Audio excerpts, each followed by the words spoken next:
Make sure y'all stay on point with The Puncher's Point.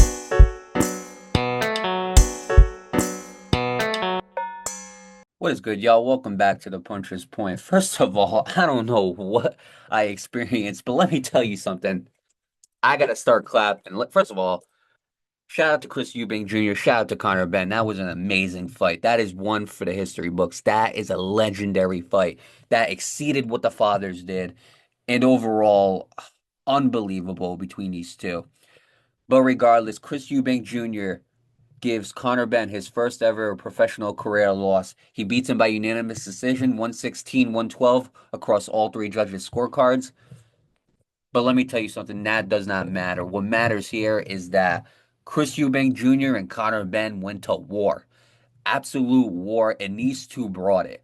And you could say whatever you want about Chris Eubank Jr. You could say whatever you want about Conor Benn, whether it's positive or negative.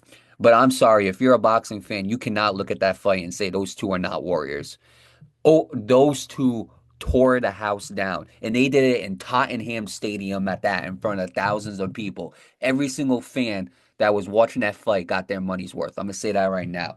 But at the end of the day, Chris Eubank Jr. defeated Conor Benn. Now, how did he do it? Overall, what were the keys to victory, and how did Chris Eubank Jr. win this fight? How did Conor Benn lose this fight? And overall, what did each guy do well, and what could they have improved on? With that being said, let's kick straight into it. We're going to start off with strategy. We're going to start off with Chris Eubank Jr. I'm going to say this. I think the one key tool in this fight, and I mentioned in the prediction episode, was the constant jab. He constantly flicked that jab, and that's how he started off the fight. And I love that he constantly flicked off the jab, but the problem that Chris Eubank Jr. was having was that he was hitting him with the jab, but he wasn't following anything up with it. And for the first 3 rounds, Conor Benn was the aggressor. Conor Benn was pushing the pace. He was controlling the action.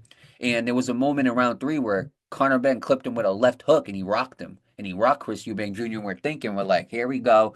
It's gonna happen. He's gonna get on top of him. He might get a knockdown. Who knows what could have happened from there. But Chris Eubank Jr., he recovered, he recomposed himself, and then they got back into the fight. So I do believe that that left hook from Conor Benn woke up Chris Eubank Jr. because it is possible that he was just trying to test him out for the first few rounds. And if that's the case, credit to Chris Eubank Jr. because one of the weaknesses I had for him before this fight was that he lacked patience. And I don't think he lacked any patience in this fight. I think he was very calm, cool, collective. I think he was very composed. And I think he picked his shots very, very well. But I think that left hook definitely woke up Chris Eubank Jr. And I think that come round 4, I think Chris Eubank Jr. turned into a different fighter. Maybe he was trying to get the telegraphs and the tells of Conor Benn, but round 4, Chris Eubank Jr. really turned on that switch. And you start seeing him throw 2 punch combinations after the jab. You start seeing him throw 3 punch combinations. You start seeing him push the pace. And I think when he realized that he was the bigger fighter in that ring. Obviously, he realized he was the bigger fighter, but when he realized that he could push his weight onto Conor Benn like that, and he could get him up against those ropes, and he can suffocate the space on Conor Benn, I do think that Chris Eubank Jr. really started to take control of this fight, and he started to make it a dogfight between Conor Benn and Chris Eubank Jr. That is the moment when those two really got into a dogfight, because come round 8, they both said screw strategies, and they just decided to give each other their best. From round 8 to round 12, it was just a dogfight. It was not a boxing match at that point. But from round 1 to 7, I can honestly say it was a truly exciting fight. They both had some strategies. And I think what worked for Chris Eubank Jr. was that jab. I think him pushing Conor Benn up against the ropes and using his size. And then last but not least, there were times where he would hit him with the body, and he would definitely hit him at, like right inside, like right where the abs are, or like right where the stomach is. I do think that Chris Eubank Jr. was doing a good job of targeting that body, doing a good job of catching Conor Benn with counters. But overall, I'm gonna stick with the jab and him pushing him up against those ropes. I think that's truly what gave Chris Eubank this win. Now for Conor Benn, obviously it was 116, 112, 8 rounds to 4. I had a 7 rounds to 5, Chris Eubank Jr. I understand the 116, 112, but what did Conor Benn do good, and what could he have done better? Well, for me, Conor Benn's best moments in this fight was when he was in the middle of the ring, when he wasn't getting pushed back, when he would stand his ground in the middle of the ring and he would push the pace and be the aggressor. But once Chris Eubank's size got in the way, obviously that wasn't the case. So I will say his best moments was when he was in the middle.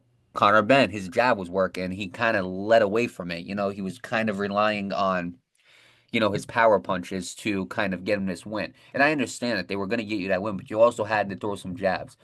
Um, I think his check hooks were really a good key for him making this fight close. And honestly, I wish he would have threw those check hooks a lot more. I wish he would have threw those check hooks to slow down Chris Eubank's momentum, opposed to backing up and letting Chris Eubank take control. There was a lot of clinching from Conor, but I will say that right now. And I think this ref was pro Conor because don't get me wrong, both of them they would clinch, and Chris Eubank Jr. with him in the back of the head, but Conor Benn was doing the same thing, and it seemed like the ref was only reprimanding Chris Eubank. So I do think that this ref was definitely pro Conor Benn. But regardless, I will say that there were moments where Conor Benn kind of would clinch. And one of the things I wanted Conor Benn to do was take advantage of Chris Eubank Jr. when he would lean forward. And there were times where he would hit him with some counters during those times where Chris Eubank would lean forward. But there were a lot of times where he would just clinch him. And I'm looking, I'm like, Conor Benn, you have to capitalize on that right there. That's when you should be using your fork, and that's when you should be hitting him. Not when Chris Eubank is pushing you back. You shouldn't have let that happen. I truly think that he should have used check hooks a lot more. And I do think that he should have stood his ground a lot better. And he admitted, he said during the later rounds, he kind of put himself up against those ropes and he kind of let his foot off the gas. And that was the other weakness that I had for Conor Benn. So overall, when we're talking about strategy, I got to give it a 7.5. I got to give it a 7.5 out of 10 because the strengths did outweigh the weaknesses. Don't get me wrong. I mean, overall, Chris Eubank Jr. flicking that jab, Conor Benn with those right hooks, Conor Benn with the check hooks, Chris Eubank Jr. basically using counter punches. I mean, both these guys were great counter punchers in this fight. I gotta give it a 7.5 out of 10 because the strengths did outlive the weaknesses, but the weaknesses were still showing. I said that. I said, especially with Chris Eubank Jr., I said, those old weaknesses are going to come back. Some of the old habits will come back and they will present themselves in this fight. And honestly, I started seeing that a little bit. So strategy wise, I got to give it a 7.5 out of 10. Now, excitement. I mean, can I give it anything lower than a 10? I don't think I can. I mean, overall, the excitement was a 10. Now, if you want to deduct like a point for clinching, then I get that, but I don't agree with it. I'm not gonna nitpick. This fight was a dog fight, and come by the eighth round, it wasn't a boxing match no more. But what I loved about this fight was you could tell just when they were staring at each other in the middle of the ring before they touched gloves, you could just tell that these two nobody was afraid, and you could tell these two were here to win. I mean, there was no losing in any of these guys' eyes. There was no way that either one of these two were going to get knocked out on this big stage. It was not going to happen. These two were going to fight until they couldn't fight no more. And it got to the point where Chris Eubank Jr. he ended up going to the hospital because he had potentially a broken jaw. He had a cut on his eye. I mean, and Conor Benwood had a few marks on him as well. When you go and you look at this fight, I mean, overall, it was exactly what I thought it would be. I expected these two to get into the ring to fight, and not only to fight, but make it a dog fight. I mean, you could compare this fight to like a Turo Gotti and Mickey Ward. This is how a rivalry should be fought. And you know what? You could take strategy and throw it out the window for this fight because when you have two guys who do not like each other, who have history, and when I mean history dating back to before these guys were born. When you're talking about Chris Eubank Jr. and you're talking about Conor Benn, when you're talking about the name Eubank and Benn, that's when the rivalry gets personal. That's when it gets heated. That it's rivalry through blood. And these two went in and they showed out. They blew the roof off of Tottenham Stadium. And again, like I said, they exceeded the fathers' fights. They exceeded those fights. The fathers put up some absolute bangers, some absolute classics. And I'm gonna be honest with you, and Ben 3, Eubank versus Ben 3 was better than both of them. I'm counting this as Eubank and Ben 3. Even though it's the first time that Eubank Jr. and Conor Benn fought, I'm counting it because these two went in there and they lit it up. And that's all I can ask for when it comes to excitement. Everybody was on their feet. You could hear the cheering. Overall, you go to the comments, everybody said it. Legendary fight. And you could say what you want about Chris Eubank Jr. You could say what you want about Conor Benn. And there was a lot of criticism with Conor Benn. A lot. A lot of people did not like Conor Benn. But I feel like after this fight, he gained a whole lot of respect. And I'm going to be honest with you. This fight, I think, did more for Conor Benn than any win that he had. Because he would go in there and he would win. But then there would always be somebody clowning him. He tested positive for PEDs, then he got clowned on some more. But when you go into the ring and you show that you are a warrior, when you don't lie down for nothing, when you give your best fight and people see that, Conor Benn gained a lot of fans today. And Chris Eubank Jr., he was gaining a lot of fans during the hype. And Chris Eubank Jr. had to overcome a lot. I mean, we're talking about a guy who really struggled with this weight cut. He had a $500,000 fine for missing like a half a pound. Um, the preparation for this fight was absolutely brutal. He basically had to prepare alone because his father really wasn't approving of the stuff that he did. There was so much drama in this fight from this fight supposed to happen 2 years ago and then the PED incident happened. And then Chris Eubank Jr. slaps Conor Benn with the egg and Chris Eubank Sr. disowns him. And to see Chris Eubank Sr. show up to this fight, that was very heartwarming. I'm so glad that Nigel Benn and Chris Eubank Sr. were able to be there because those two, those two had to be there to watch their sons make history, to have such a legendary fight. I do believe future boxing fans are gonna look back at this fight and they're gonna see it as an instant classic.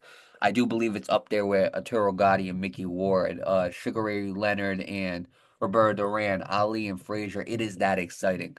So overall, I have to give it a 10. Both these guys went in there, they showed up, they showed out, and all I can do is tip my hat to both Chris Eubank Jr. and Conor Benn. Despite who the winner was, it didn't matter. These two, they lived up to the hype that their fathers created. They exceeded the bar that their fathers created, and overall, Chris Eubank Jr. and Conor Benn is going to go down as an instant classic. So I got to give it a 10. Now, as far as the stakes that were on the line, where there was no title on the line, but you talk about the fathers' legacies, how they were both former world champions, how both of them are boxing Hall of Famers, how the rivalry was so important, and you can sense how important this rivalry was. This is a rivalry going years and years back. These two did not like each other. You want to take away the families. You talk about the egg incident, the PED situation. You talk about all of it, all the things that were said. They were even attacking each other's fathers as far as like trash talking and everything like that. I wouldn't say actually attacking. I wouldn't say that, but you could tell like the sons didn't even like Chris Eubank Jr. did not like Nigel Benn. Conor Benn did not like Chris Eubank Sr. I mean, the bad blood was there. And you can even tell Chris Eubank Sr. and Nigel Benn, it seemed like both of them had a little bit of, like it seemed like both of them really never got over the two fights. So there was a lot of drama everywhere. And even though there was no title on the line, I do believe family legacy is bigger than titles. So for me, I gotta put the stakes at an 8. I gotta put the stakes at an 8.5, honestly, because I would have liked to see a title on the line. But overall, even if you don't put a title on the line, family legacy is important. And when you're going up against a rival that you don't like, it makes it that much more intense. And then on top of that, you have the pressure on you to basically carry your father's legacy, and especially for Conor Benn, because you go back in history, Chris Eubank Sr., excuse me, defeated Nigel Benn in the first fight. Then the second fight, it was a controversial draw, so they never had the third fight. So for Conor Benn, this was huge because it was a way to even up the Eubank versus Benn rivalry. So it was huge for him to get this win. I think he understood how big it was for him to get this win. I think he understood that it was like a redemption for his father. And Chris Eubank Jr., it was important to him because, well, now you have to fight this guy who was undefeated, who, popped for PEDs. It's a guy you really don't like. You had to go through a rehydration clause. You missed weight. It was really important for him to get this fight as well. Overall, you carry the weight of your father's legacies. And then on top of that, you carry your own pressure as well. I mean, it just keeps on fueling and fueling and fueling. And both of these guys, I mean, especially Chris Eubank Jr., you can tell that weight cut was brutal, and you could tell that in that ring, he wasn't the best Chris Eubank Jr. out there. I mean, obviously he was fatigued, you could see it, but overall, he stuck in there and he fight and he dominated that 12th round. That 12th round, there was a moment where I thought Conor Benn was going to get TKO'd. I thought Chris Eubank Jr. was going to win this fight in the 12th round by TKO. And then obviously they kept on fighting. The bell rang and the decision was made. And I think it was the right decision. I do think Chris Eubank Jr. won this fight. But overall, the pressure that both these guys had on him, that stakes enough. So now impact. What kind of impact would this has? Well, there are rumors circulating that the winner of this fight would get a shot at Canelo Alvarez. Now, if Conor Benn won this fight, I can't see Conor Benn going up to 168 to fight Canelo Alvarez. I think that's too big of a jump. And I'm gonna stick by that. So I will say that. So maybe Chris Eubank Jr. gets a shot at Canelo Alvarez next. Who knows? But I do think the impact of this fight, I'm gonna say this: the impact of this fight is both of these guys get a new profound respect in the boxing community. I think Conor Benn with this performance tonight basically wiped off, or he at least is regaining his image back slowly and slowly. We're not looking at him as a drug cheat no more. We're looking at him as a guy who went into the ring with Chris Eubank Jr. and put on a dog fight. Absolutely. He put on a fight, he put on a show, and Conor Benn's starting to show a lot of respect. And I think what helps Conor Benn in this situation is the way he responded. He didn't respond by saying I felt like I won that fight, or he didn't respond by shouting robbery. He didn't respond by trash talking Chris Eubank Jr. He went in there. He said, "Look, could have gone either way. I didn't get the decision. I'm proud of my performance." He goes, "I wish Chris Eubank Jr. nothing but the best." Overall, he handled this loss with grace and integrity, and I got to give him a lot of credit for that. Now, as far as Chris Eubank Jr., you could tell it was overwhelmed. It was really such a relief. It was in a good way. It was an overwhelming feeling for Chris Eubank Jr. because you could tell in that post-fight interview, you could tell that he was honestly at loss for words. Like he was emotional, and as he should be, because you lived up to your father's legacy. That's all we can ever ask when we look up to our fathers. That's all we can ever ask is to live up to the expectation that they had for us, especially when your father is a multi-division world champion like Chris Eubank Sr. So overall, I'm gonna be honest with you. I give the Impact an 8 just for that because you had such big shoes to fill, and I truly think you filled them. And on top of that, I think you've exceeded it. I think that Eubank and Ben, I hope that they run it back. I really do. I wouldn't mind seeing this fight again. But as far as the impact, I do think this opens a door for Chris Eubank Jr. And I do think that this opens the door for Conor Benn to get not only future fights, but it opens the door for fans to start really rooting for him and for fans to really start pitching for certain fights to be made. So I do think that the future is bright for both of them. And I do think that regardless of the outcome, this fight did nothing but good for the both of them. So I'm gonna give it an 8. And then when you add it all up, the overall grade for this fight is going to be an 8.5. Now, when you compare it to the fight rankings that we have, it is number 5 on Seasons 4 fight rankings. It is below Alexander Usyk and Tyson Fury, and it's above Clarissa Shields versus Danielle Perkins. And I do believe number 5 is the correct place to have it. Now, if we're talking about just excitement, then obviously I would put it at either 1 or 2. It's right there with either Better Be Evan Bivol 2 or Davis and Lamont Roach, Benavidez and Morel. As far as excitement, it is up there with those guys. I truly think strategy is what puts it at number 5 because the strategy was the only thing that I had relatively lower than everything else. I didn't see too much strategy come 8 to the 12th round. And it seemed like the weaknesses were starting to show. So I do think it being in top 5, I do think that is honestly respectable. And I think that's where it should be. So I have no problem with it being on number 5. I really don't. So overall, what is next for Chris Eubank Jr.? Well, for Chris Eubank Jr., there's potentially a fight on the table with Canelo Alvarez. Now, if you're offered that fight, I say take it. Obviously, Canelo Alvarez, we want to see Canelo fight somebody else, but that's not going to happen. So Eubank Jr. and Canelo Alvarez, I would like to see that for Chris Eubank Jr. Maybe he tests his waters against Janabek or Zlandi Lara, one of those guys. I would like to see one of those fights. Maybe he goes and fights Shiraz. There's some fights you could make with Chris Eubank Jr. As far as Conor Benn, he talked about potentially fighting Mario Barrios for that WBC belt. I wouldn't mind that fight. I think that would be a great fight. If we're looking at the 147-pound division, maybe potentially Boots, since they're both a part of Matchroom. I wouldn't mind seeing that fight. Boots versus Conor Benn. There's some fights you can make with both of them, and I wouldn't mind seeing Conor Benn back at 147 pounds. I wouldn't mind him staying at 154 and challenging some of those guys. You got Fundora over there. You got Bakram Murtazaliev, Terrence Crawford. There's guys you can challenge in that 154-pound division, and Virgil Ortiz is up there.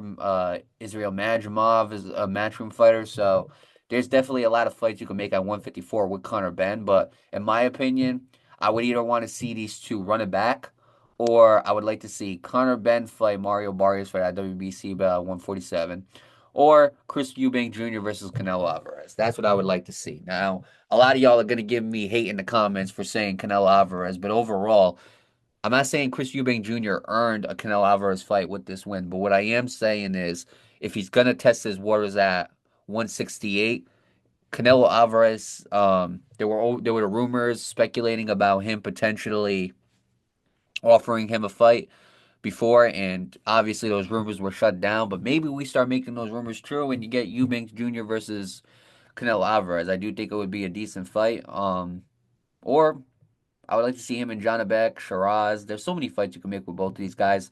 Um, but overall, I don't think we're going to see a better fight than Chris Eubank Jr. and Conor Benn. And honestly, a part of me wants to just keep it at the first one. A part of me doesn't want to touch it again because the first fight was so iconic. Maybe the second fight lives up to it, but what if it doesn't?